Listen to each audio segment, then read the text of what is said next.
नमस्कार साथियों, मैं गौरव शर्मा आप सभी का स्वागत करता हूं विजय सूत्र के इस प्लेटफॉर्म पर। और आज की क्लास में हम लोग यूपी पुलिस के लिए यूपी जीके का सेट 2 करने वाले हैं और बहुत ही महत्वपूर्ण सवाल होने वाले हैं। सारे एक्सपेक्टेड क्वेश्चंस होंगे यूपी जीके के, जो यूपी पुलिस एग्जाम में आपसे समय समय पर पूछे गए हैं और आगे भी पूछे जाने की संभावना है। तो आइए फटाफट से एक एक करके करते हैं क्वेश्चंस को सॉल्व।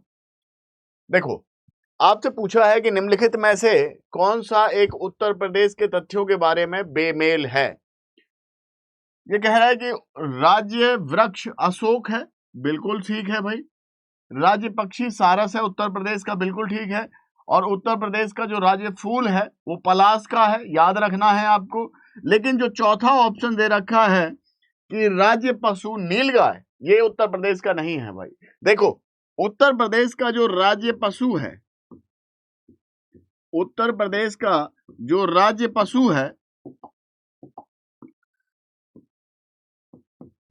ये आपका बारहसिंगा है, बारहसिंगा है।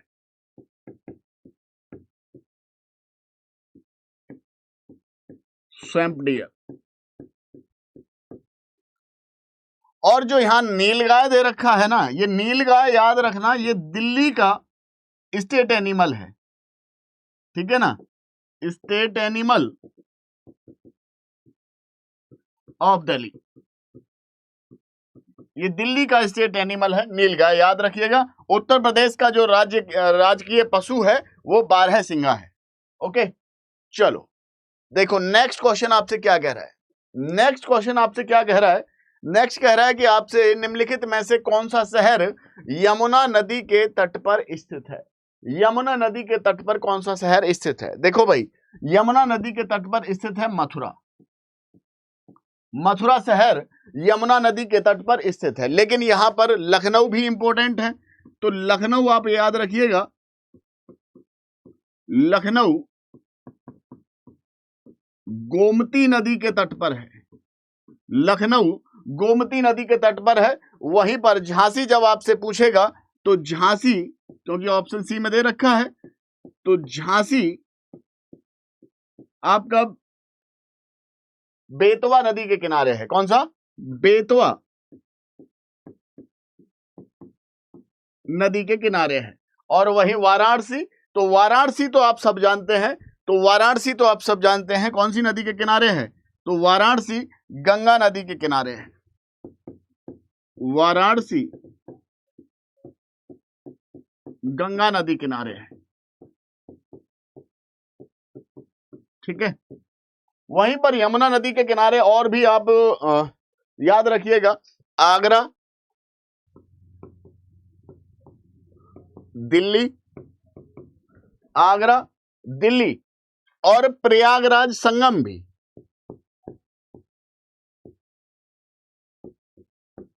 तीनों जो शहर हैं याद रखना यमुना नदी के किनारे हैं।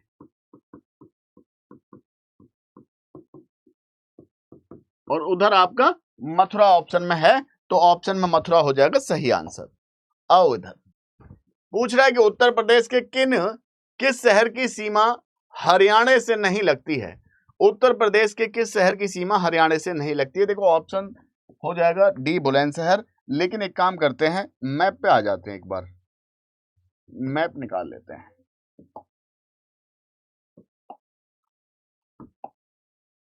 देखो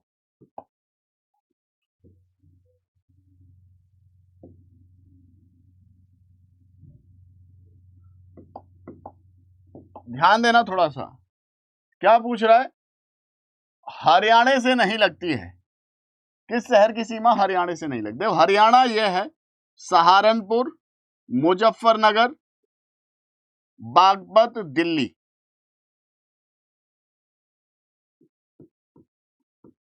सहारनपुर, मुजफ्फरनगर,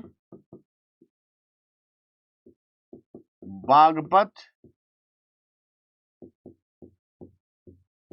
दिल्ली, बागपत, दिल्ली।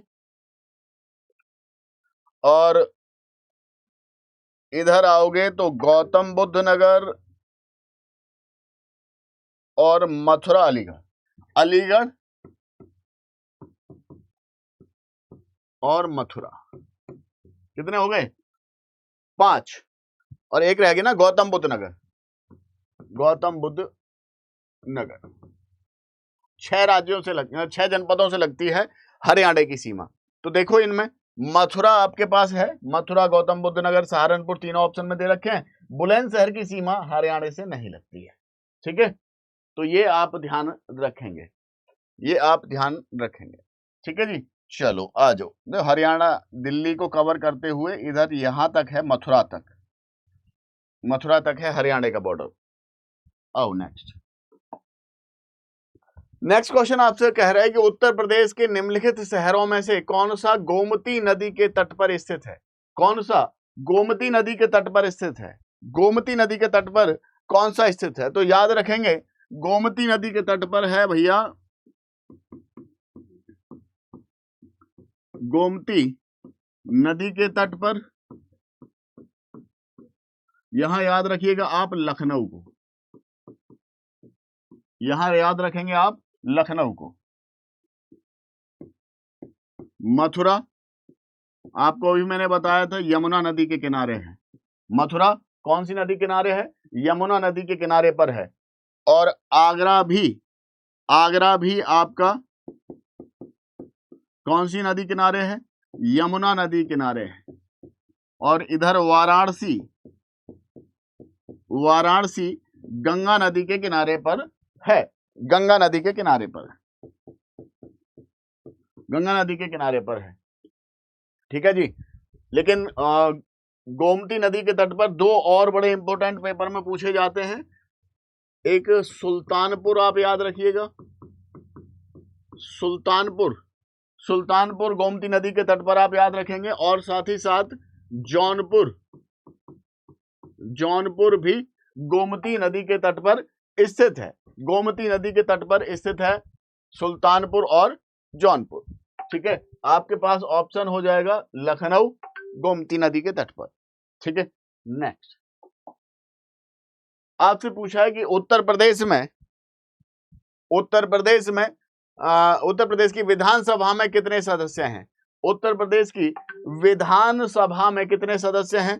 तो भाई ध्यान रखिएगा, उत्तर प्रदेश की विधानसभा में 403 सीट, विधानसभा में विधान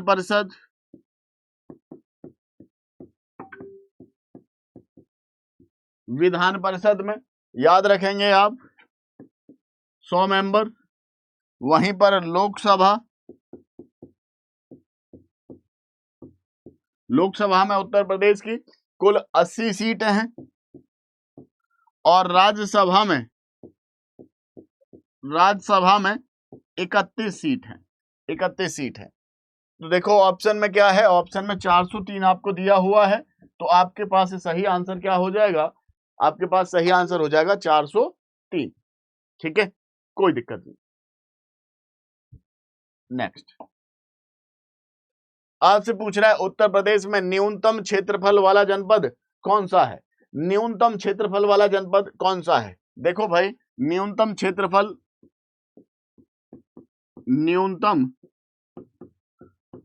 क्षेत्रफल के तौर पर आप याद रखेंगे हापुड़ जनपद को। कौन सा? हापुड़ जनपद। कितना एरिया है इसका? तो 660 वर्ग किलोमीटर, 660 वर्ग किलोमीटर का पूरा क्षेत्रफल है हापुड़ का। और जो अधिकतम क्षेत्रफल है किस जनपद का है? तो अधिकतम क्षेत्रफल के तौर पर याद रखिएगा आप लखीमपुर खीरी को। अधिकतम क्षेत्रफल के तौर पर लखीमपुर खीरी।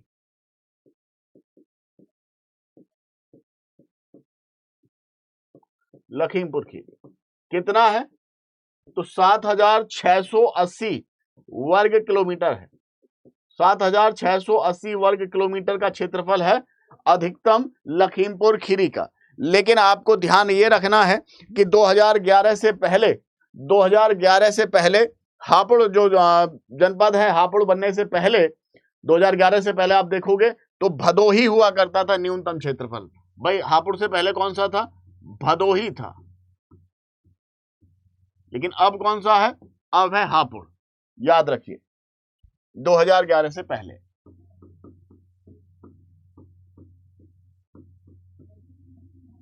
आपके पास आंसर हो जाएगा क्या? हापुड़। देखो फंसाने के लिए आपको दिया भी हुआ है, ऑप्शन सी भदोही दिया हुआ है। भदोही को यहां पर आप संत रविदास नगर के रूप में भी जानते हैं, संत रविदास नगर मायावती सरकार के द्वारा किया गया था, संत रविदास नगर।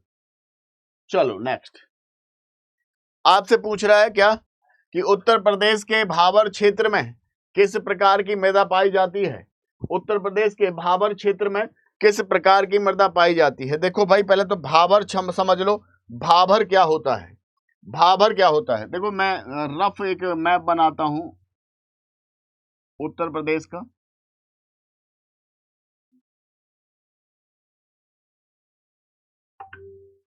कुछ इस प्रकार से उत्तर प्रदेश का मैप आपको दिखाई देता है।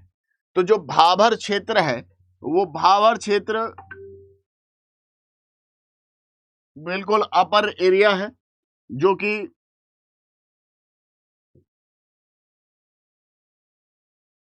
इधर शिवालिक के दक्षिण में है, शिवालिक के दक्षिण में है। ये है भाबर रीजन। भाबर के नीचे आप आओगे तो भाबर के नीचे है आपका तराई का क्षेत्र। कौन सा है? तराई का क्षेत्र है। ये कौन सा क्षेत्र है? तराई का क्षेत्र। फिर ये वाला है आपका मध्य मैदान, और नीचे आ गया ये पठारी क्षेत्र। शिवालिक के दक्षिण में है। तो भाबर जो रीजन है, इस भाबर रीजन में ज्यादातर आपको कंकड़ पत्थर देखने को मिलते हैं। ज्यादातर यहां पर कंकड़ पत्थर देखने को मिलते हैं, कंकरीली और पथरीली मिट्टी है, और यहां पर आप खेती का कार्य करना यहां पर संभव नहीं होता है।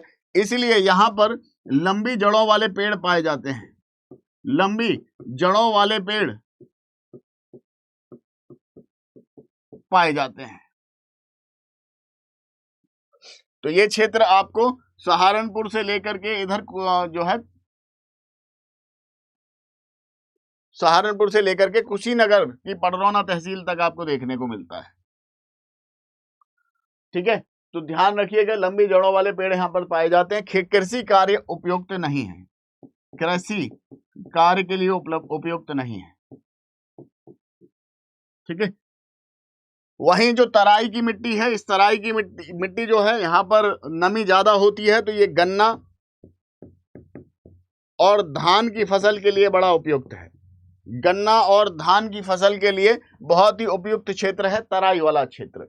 तराई का क्षेत्र ध्यान रखना, इधर पश्चिम से पूर्व की ओर जाने पर तराई का क्षेत्र घटता है, और पश्चिम में इसकी जो चौड़ाई है वो 34 किलोमीटर है। ठीक है ना, और इधर जाते जाते ये घटता है। चलो नेक्स्ट आप ध्यान रखेंगे, आपसे क्या पूछ रहा है? उत्तर प्रदेश में दोआब क्षेत्र किन दो नदियों की भूमि को संदर्भित करता है? देखो अभी जो मैंने बताया है ना, ये मध्य का मैदान, ये मध्य का मैदान ही आपका गंगा यमुना का दोआब का क्षेत्र है। कौन सा?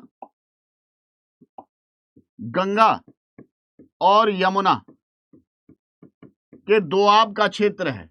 दोआब किसको कहा जाता है? गंगा यमुना दोआब का क्षेत्र है। दोआब का क्षेत्र कहा जाता है दो नदियों के बीच का जो क्षेत्र होता है, दो नदियों के बीच के क्षेत्र को हम कहते हैं दोआब, क्योंकि यहाँ की जो मिट्टी है यहाँ पर प्रचुर मात्रा में एलुवियल सॉइल देखने को मिलती है। एलुवियल सॉइल यहाँ पर देखने को मिलती है, जलोढ़ मिट्टी यहाँ पर देखने को मिलती है, और ये जलोढ़ मिट्टी कृषि कार्य के लिए उपयुक्त होती है। कृषि कार्य के लिए उपयुक्त होगी। तो भाई जो दोआब का क्षेत्र है उत्तर प्रदेश में, वो कौन कौन सी नदियों का है? गंगा और यमुना का दोआब का क्षेत्र है। ठीक है, ध्यान रखना उत्तर प्रदेश में गंगा बिजनौर जनपद से एंटर होती है, बिजनौर जनपद से एंटर होती है, और यमुना सहारनपुर से एंटर होती है। दोनों चीजें ध्यान रखना, पेपर में आपसे पूछ ली जाएंगी। नेक्स्ट देखो, पूछ रहा है कि उत्तर प्रदेश में सोनकर और कैमूर पहाड़ियां किस जनपद में आपको देखने को मिलती हैं? हाँ जी, किस जनपद में देखने को मिलती हैं? करो तो फटाफट से आंसर करो भाई फटाफट से।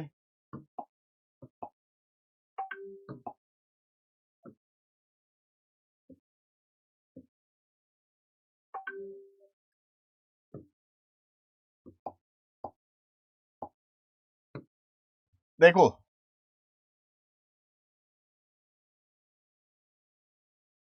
ये तो है सोनभद्र। कौन सा है? सोनभद्र। और इसी के बगल में है, ये वाला क्षेत्र है मिर्जापुर। कौन सा? मिर्जापुर। इन्हीं दो क्षेत्रों में सोनकर और कैमूर की पहाड़ियां मिलती हैं। ठीक है ना, ऑप्शन ए हो जाएगा ठीक। मिर्जापुर और सोनभद्र के क्षेत्र में ही आपके सोनकर और कैमूर की पहाड़ियां स्थित हैं। ठीक है, दोनों क्षेत्र आप याद रखिए, दोनों क्षेत्र आप याद रखेंगे, मिर्जापुर और सोनभद्र को। हाँ, उत्तर प्रदेश के किस जिले में सबसे कम वर्षा होती है? उत्तर प्रदेश के किस जिले में सबसे कम वर्षा होती है? तो ध्यान रखना भाई, सबसे कम वर्षा मथुरा में।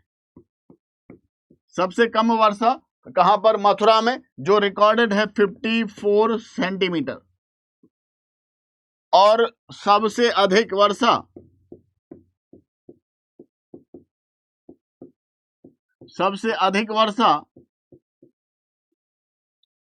गोरखपुर में। सबसे अधिक वर्षा कहां होती है? गोरखपुर में होती है। रिकॉर्डेड कितना है? 184 सेंटीमीटर है, 184 सेंटीमीटर है। और ध्यान रखना, उत्तर प्रदेश में सर्वाधिक वर्षा दक्षिण पश्चिम मानसून से होती है। दक्षिण पश्चिम मानसून की जो बंगाल की खाड़ी की शाखा है, दक्षिण पश्चिम मानसून की बंगाल की खाड़ी की शाखा, उसी से उत्तर प्रदेश में बारिश होती है। ठीक है, तो ये जो दक्षिण पश्चिम की बंगाल की खाड़ी की शाखा है, सबसे पहले पूर्व वाले क्षेत्र में टकराती है, और पूर्व वाले क्षेत्र में टकरा करके इधर पश्चिम की तरफ चलती है, और धीमे धीमे वर्षा की जो ताकत है वो कम होती जाएगी, और फिर जब लौटेगी तो पश्चिम में वर्षा की अवधि कम हो जाती है। तो मथुरा ऐसा जनपद है हमारा जहां पर सबसे कम वर्षा देखने को मिलती है। रिकॉर्डेड कितना? 54 सेंटीमीटर है। याद रखिएगा, सबसे ज्यादा गोरखपुर में। ऑप्शन डी हो जाएगा हमारा सही आंसर। नेक्स्ट, उत्तर प्रदेश में प्रथम खनिज नीति किस वर्ष घोषित की गई थी, जिसमें खनिज विकास को उद्योग का दर्जा मिला? देखो, हाँ भाई, प्रथम खनिज नीति कब घोषित की गई थी? बताओ भाई, प्रथम खनिज नीति कब घोषित की गई थी? तो ध्यान रखना, प्रथम खनिज नीति घोषित की गई थी 29 दिसंबर 1998 को। 29 दिसंबर 1998 को उत्तर प्रदेश की खनिज नीति घोषित की गई थी। उत्तर प्रदेश की खनिज नीति घोषित की गई थी, जिसके अंतर्गत खनिज विकास को उद्योग का दर्जा दिया गया। खनिज विकास को उद्योग का दर्जा दिया गया, जिसके अंतर्गत दक्षिण के 12 जनपद खनिज विकास के लिए चुने गए थे। कितने जनपद चुने गए थे? दक्षिण के 12 जनपद खनिज विकास के लिए जो चुने गए थे, जिनमें सोनभद्र, मिर्जापुर, ललितपुर शामिल हैं। ठीक है, 1998 याद रखेंगे, इंपोर्टेंट सवाल है भाई। क्योंकि दक्षिण भारत में जो दक्षिण जनपद हैं, सॉरी जो उत्तर प्रदेश का दक्षिणी जनपद है, इन दक्षिणी जनपदों में खनिजों की अधिकता पाई जाती है, खनिजों की अधिकता पाई जाती है।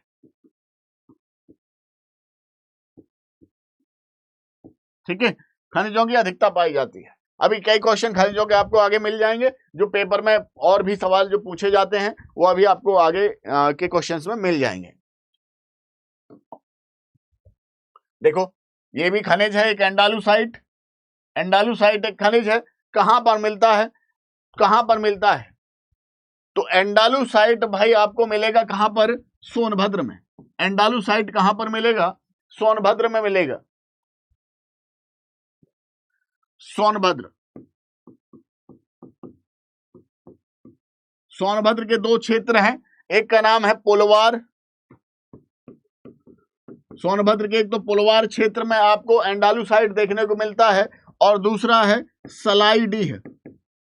सलाईडीह सोनभद्र का क्षेत्र है जहां पर एंडालुसाइट की प्रचुर मात्रा आपको यहां पर देखने को मिलती है। और देश में 78%, देश में एंडालुसाइट के कुल भंडारण का 78% आपको उत्तर प्रदेश से ही मिलता है। कितना? 78%। मतलब एंडालुसाइट की सबसे ज्यादा उपलब्धता कहां पर है? उत्तर प्रदेश में है। सबसे ज्यादा अधिकता जो है उत्तर प्रदेश में है। और ये उत्तर प्रदेश में भी किस जनपद में? सोनभद्र में आपको देखने को मिलता है। किस काम आता है? सवाल ये भी उठता है। तो एंडालुसाइट जो काम आता है, ये काम आता है भैया किस चीज के?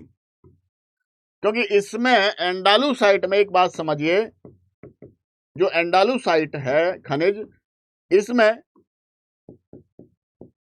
उच्च ताप सहने की क्षमता होती है, उच्च ताप सहने की इसमें क्षमता होती है। इसलिए ये ज्यादातर इसलिए चीनी मिट्टी के बर्तन बनाने में, स्पार्क प्लग बनाने में, बिजली उपकरण बनाने में, इंसुलेटर वगैरह जो बनाया जाता है इसी से बनाया जाता है। तो याद रखिएगा कहां पर मिलेगा? सोनभद्र क्षेत्र में आपको देखने को मिलता है। नेक्स्ट आओ, अगला क्वेश्चन है। नेक्स्ट आपसे क्या पूछ रहा है जी? देखो आपको कुछ निम्नलिखित में से कौन सा युग्म सही सुमेलित नहीं है? अच्छा, मैच करने के लिए दे रखा है कौन सा सही नहीं है। तो कोयला सोनभद्र के सिंगरौली क्षेत्र में पाया जाता है, बिल्कुल सही है भाई। उत्तर प्रदेश के सोनभद्र के सिंगरौली क्षेत्र में कोयला पाया जाता है। सिलिका लैंड प्रयागराज शंकरगढ़ क्षेत्र में पाया जाता है, बिल्कुल ठीक है। तांबा ललितपुर के सोनराई क्षेत्र में पाया जाता है, बिल्कुल ठीक है। लेकिन यूरेनियम भाई ये गलत दे रखा है, झांसी में नहीं मिलता, झांसी में नहीं मिलता है। तो फिर यूरेनियम कहां पर मिलता है? यूरेनियम उत्तर प्रदेश के किस जनपद में देखने को मिलता है? तो उत्तर प्रदेश के ललितपुर में, उत्तर प्रदेश के ललितपुर में बहुत ही सीमित भंडार है। कितना है? बहुत ही सीमित भंडार देखने को आपको मिलता है। तो झांसी नहीं है बल्कि ललितपुर है, और ललितपुर में भी बहुत ही सीमित भंडार आपको देखने को मिलता है। साथ ही साथ यूरेनियम के अलावा ललितपुर में तांबा मिलता है, तांबे के साथ साथ रॉक फॉस्फेट और आपको प्लेटिनम भी आपको यहीं पर मिलेगा ललितपुर में। तो ये याद कर लेना भाई, पेपर के लिए बड़ा ही महत्वपूर्ण सवाल है, इंपॉर्टेंट सवाल है। ठीक है, नेक्स्ट देखो, उत्तर प्रदेश की किन दो नदियों में प्लेसर गोल्ड के कण पाए जाते हैं? प्लेसर गोल्ड के कण पाए जाते हैं, तो याद रखना भाई, देखो नदियां जो हैं वो पहाड़ी क्षेत्र से मैदानी भागों की तरफ बह करके आती हैं, है ना, और अपने साथ बड़े बड़े पत्थरों को, बड़े बड़े बोल्डर्स को बहा करके लेके आती है, साथ ही साथ बहुत सारे खनिजों को बहा करके लेकर के आती हैं। और जब ये मैदानी भागों में आते हैं तो ये अपना डिपॉजिट हो जाते हैं। तो अब उसमें जो महीन कण हैं, उसके जो महीन कण हैं, उन महीन कणों में आपको प्लेसर गोल्ड देखने को मिलता है, महीन कणों में। ठीक है, अब लेकिन सवाल यह है कि कौन सी दो नदियों के महीन कणों में आपको प्लेसर गोल्ड देखने को मिलता है? तो उत्तर प्रदेश की शारदा और रामगंगा नदियों में, शारदा और रामगंगा नदी में आपको प्लेसर गोल्ड मिलेगा। इसके जो महीन कण है, जो बालू है, उसको जब छाना जाता है तो उसमें से आप प्लेसर गोल्ड निकालते हैं, मतलब जो गोल्ड है, गोल्ड के छोटे छोटे कणों को आप इकट्ठा करते हैं। इसके साथ साथ आप याद रखिएगा, सोनभद्र एक क्षेत्र याद रखिए, क्योंकि बात गोल्ड की हो रही है। तो सोनभद्र का जो हरदी क्षेत्र है, सोनभद्र का हरदी क्षेत्र, सोनभद्र के हरदी क्षेत्र में गोल्ड के भंडारण की खोज की गई है। गोल्ड के भंडारण की खोज की गई है, जो आपको ध्यान रखना है, याद रखना है। ठीक है, ठोस गोल्ड के कण आपको यहाँ, ठोस गोल्ड की खदानें आपको यहाँ देखने को मिलेंगी। कहां पर? सोनभद्र क्षेत्र में, जो अभी खोज की गई है। बाकी प्लेसर गोल्ड की बात करूं तो शारदा और रामगंगा नदी क्षेत्र में आपको मिलेगा। नेक्स्ट आ जाओ जी आगे। अगला क्वेश्चन आपसे पूछ रहा है, उत्तर प्रदेश में भूतत्व एवं खनिज निर्देशालय, directorate of geology and mining की स्थापना कब की गई थी? बताओ भाई, कब की गई थी? तो देखो भाई, उत्तर प्रदेश में भूतत्व एवं खनिज कर्म निर्देशालय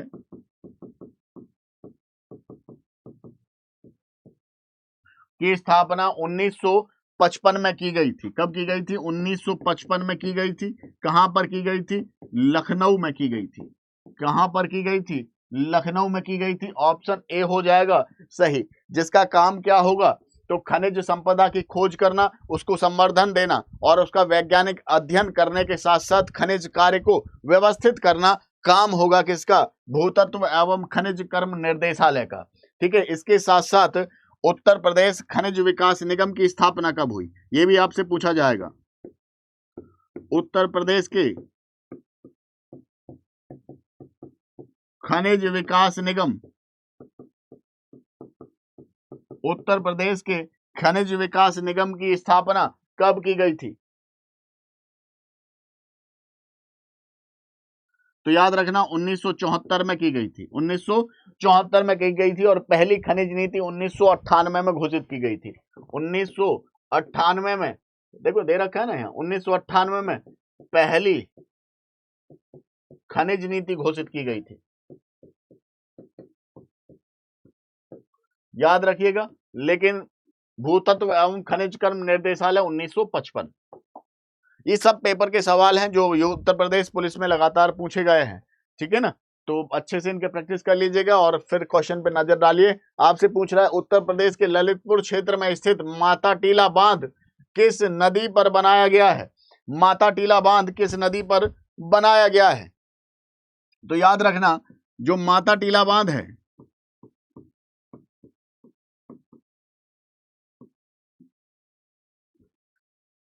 ध्यान रखना कौन सी नदी पर है? एक तो बेतवा नदी पर, बेतवा नदी पर। हाँ,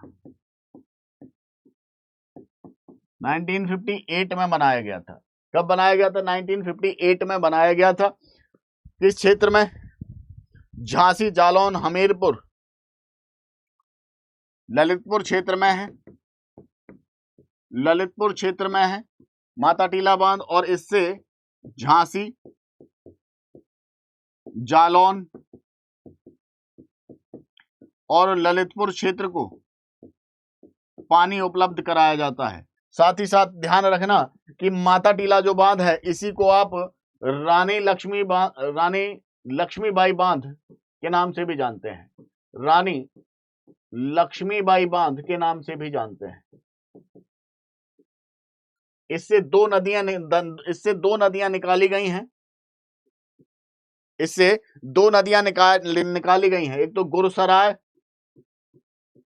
गुरसराय नदी निकाली गई है एक तो, और एक मंदर नदी निकाली गई है रानी लक्ष्मीबाई बांध या माता टीला बांध से। कौन सी नदी पर है? बेतवा नदी पर है। किन जिलों को पानी मिलता है, तो झांसी, जालौन, ललितपुर क्षेत्र को पानी मिलता है। तो याद रखेंगे, ध्यान रखेंगे, ऑप्शन ए हो जाएगा आपके पास सही आंसर। नेक्स्ट क्वेश्चन देखो, नेक्स्ट क्वेश्चन देखेंगे भाई। नेक्स्ट क्वेश्चन आपसे क्या कह रहा है कि भारत में पीने के पानी की जरूरत को पूर्ण करने के लिए 6 राज्यों के द्वारा कौन सा संयुक्त अभियान चलाया जा रहा है? 6 राज्यों के द्वारा संयुक्त अभियान चलाया जा रहा है भाई, कौन सा है? तो ध्यान रखिएगा, तो रेणुका जी बहुउद्देशीय परियोजना, रेणुका बहुउद्देशीय परियोजना 6 राज्यों की संयुक्त परियोजना है। कौन कौन सा? उत्तर प्रदेश, हरियाणा,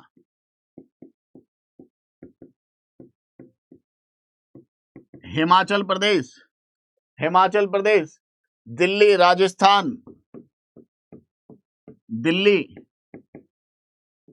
राजस्थान, और उत्तराखंड। तो इन 6 राज्यों की संयुक्त परियोजना है जो पीने का पानी उपलब्ध कराने के लिए रेणुका बहुउद्देशीय परियोजना चलाई जा रही है। वहीं पर हथनी कुंड बैराज, याद ध्यान रखना, ये 5 राज्यों के द्वारा संयुक्त रूप से चलाई जा रही है और जनरली यमुना नदी पर है। हथनी कुंड बैराज कौन सी नदी पर है? यमुना नदी पर है। तो ऑप्शन आपके पास हो जाएगा डी सही। ठीक है, हाँ चलो, हाँ आपसे पूछ रहा है कि उत्तर प्रदेश में सिंचाई का सबसे बड़ा स्रोत क्या है? सिंचाई का सबसे बड़ा स्रोत क्या है? तो सिंचाई स्रोत में भाई ध्यान रखना, देखो सबसे पहले नलकूप। उत्तर प्रदेश में सर्वाधिक सिंचाई होती है नलकूपों से, तकरीबन 70% कृषि योग्य भूमि को नलकूपों के द्वारा सींचा जाता है। वहीं पर अगर नहरों की बात करें, नहरों के द्वारा कृषि योग्य भूमि के तकरीबन 17-18% भाग को सींचा जाता है। 17 से 18% भाग को सींचा जाता है। ठीक है, वहीं अगर मैं बात करूं कुओं की, तो कुओं से 7 से 8% कुओं से सिंचाई होती है। जबकि ध्यान देने वाली बात यह है कि सबसे बड़ा नहर तंत्र, सबसे बड़ी नहर परियोजना या नहर तंत्र उत्तर प्रदेश में है। उतने के बावजूद भी नलकूपों से 70% जो है सिंचाई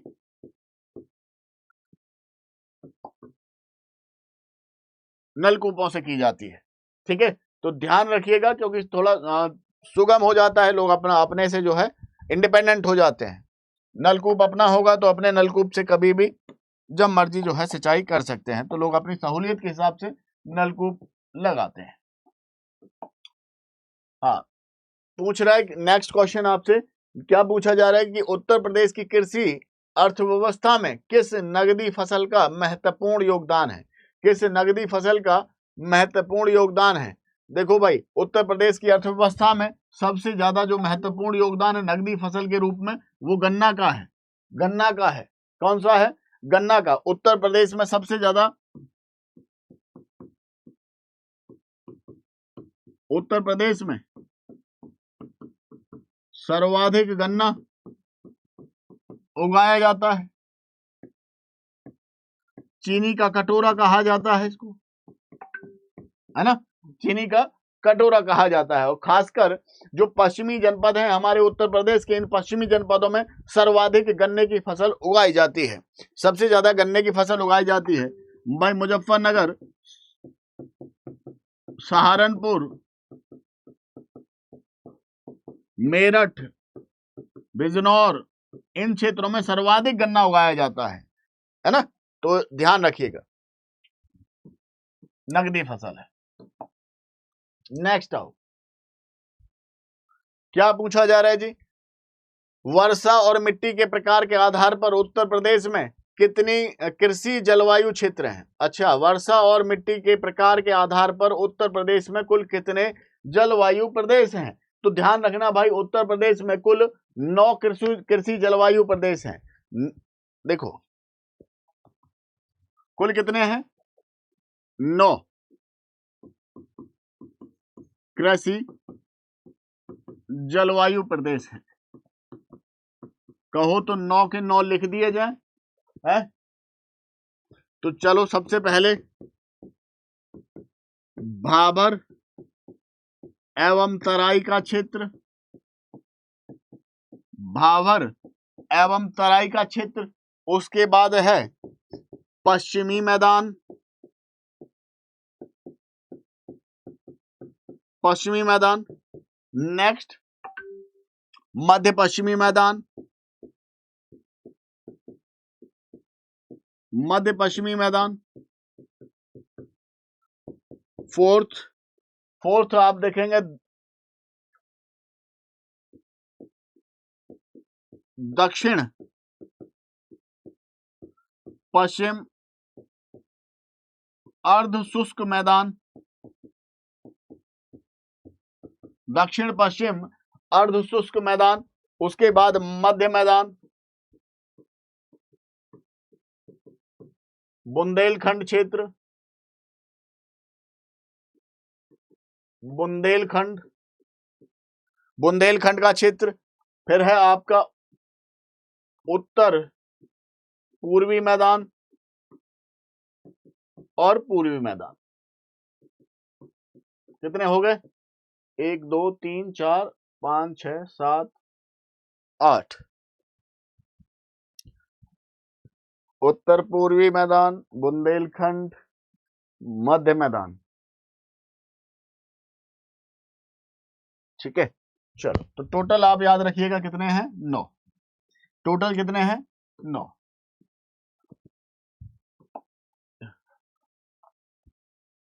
हो गया ना, भाबर और तराई एक ही साथ लिख दिया है ना। ठीक है। निम्नलिखित में से खरीफ की फसल कौन सी है? निम्नलिखित में से खरीफ की फसल कौन सी है? तो ध्यान दीजिए भाई, खरीफ की फसल कौन सी होती है? खरीफ की फसल होती कौन सी है? सबसे पहले तो ये बताओ कि खरीफ की फसल होती कौन सी है। तो ध्यान रखना, जो गर्मी में बोई जाती है, जो जून जुलाई में बोई जाती है, जून जुलाई में बोई जाती है, क्या होती है? खरीफ की फसल होती है ना। और सर्दी में कटाई कब होगी? कटाई होगी नवंबर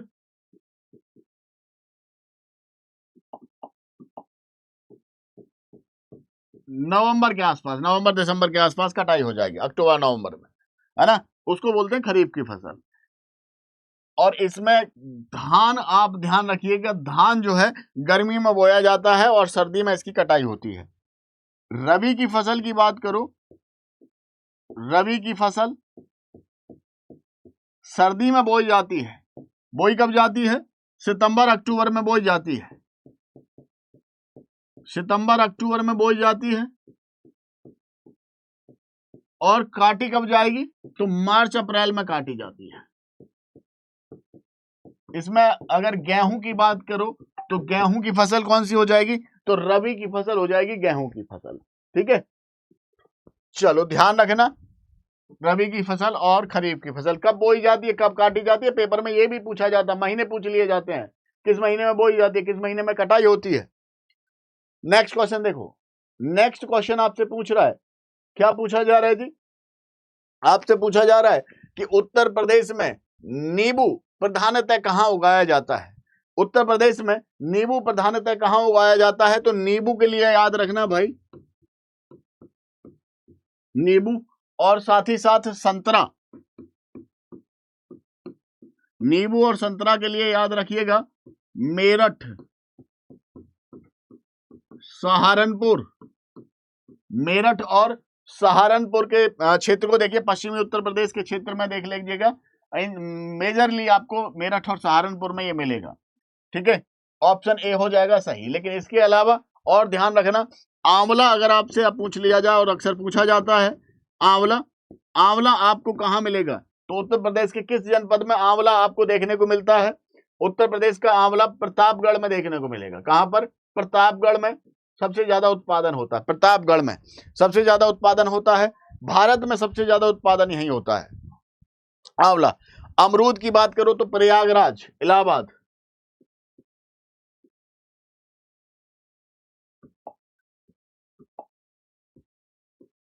अमरूद कहां पर? प्रयागराज, इलाहाबाद। आम अगर पूछ लिया जाए, आम, तो आम के बारे में याद रखिएगा, लखनऊ, लखनऊ में मलिहाबादी आम देखने को मिलेगा। कौन सा? मलिहाबादी। मलिहाबादी आम कहां उगाया जाता है? तो लखनऊ में उगाया जाता है, और लखनऊ के साथ साथ सहारनपुर और वाराणसी क्षेत्र में भी आपको मिलेगा। सहारनपुर, वाराणसी और पश्चिमी उत्तर प्रदेश के और कई जनपद हैं जिनमें पर्याप्त रूप से आम उगाया जाता है। तो ध्यान रखिएगा, इन सारे पॉइंट्स को पेपर में पूछे जाएंगे। नेक्स्ट क्या पूछा जा रहा है जी? पहला केंचुआ बीज बैंक जहां स्थापित होने जा रहा है वह स्थान कौन सा है? भाई होने नहीं जा रहा, हो चुका है। ऑप्शन में, एक क्वेश्चन में कुछ गड़बड़ है, हो चुका है, ठीक है ना। पहला केंचुआ बीज बैंक कहां पर स्थापित हुआ है? तो ध्यान रखिएगा, इज्जतनगर, बरेली। बरेली में पहला केंचुआ बीज बैंक स्थापित किया गया है। पहला केंचुआ बीज बैंक स्थापित किया गया है, और बरेली में ही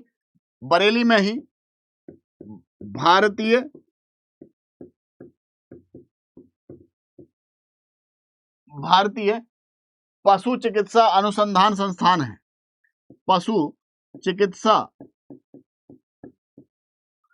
भारतीय पशु चिकित्सा अनुसंधान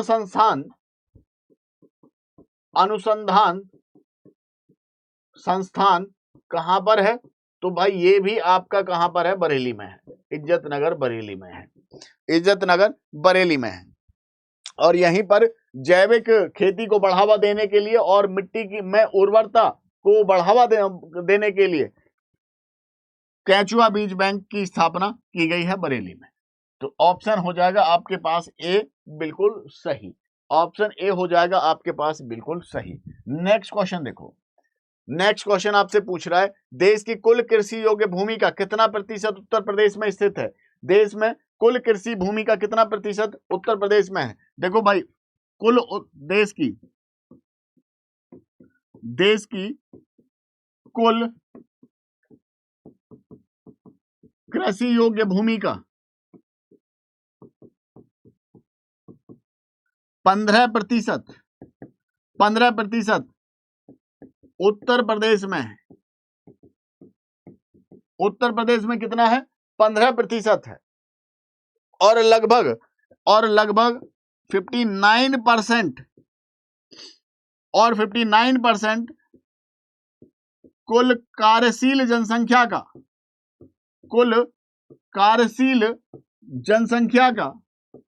उत्तर प्रदेश की कुल कार्यशील जनसंख्या का 59% कृषि और उससे संबंधित क्षेत्रों में लोग लगे हुए हैं। कृषि और उससे संबंधित क्षेत्रों में लगे हुए हैं। अगर मैं भौगोलिक क्षेत्रफल की बात करूं तो भारत के भौगोलिक क्षेत्रफल का उत्तर प्रदेश कितना क्षेत्र है, कितने प्रतिशत क्षेत्र है? तो 7.33% को भारत के कुल क्षेत्रफल का उत्तर प्रदेश में जो क्षेत्रफल है वो 7.33% है। लेकिन यहां क्या पूछा गया है? कृषि योग्य भूमि का कितने प्रतिशत? तो 15% आप याद रखें, ठीक है जी। कृषि योग्य भूमि का 15% उत्तर प्रदेश में है, कुल क्षेत्रफल का 7.33% है।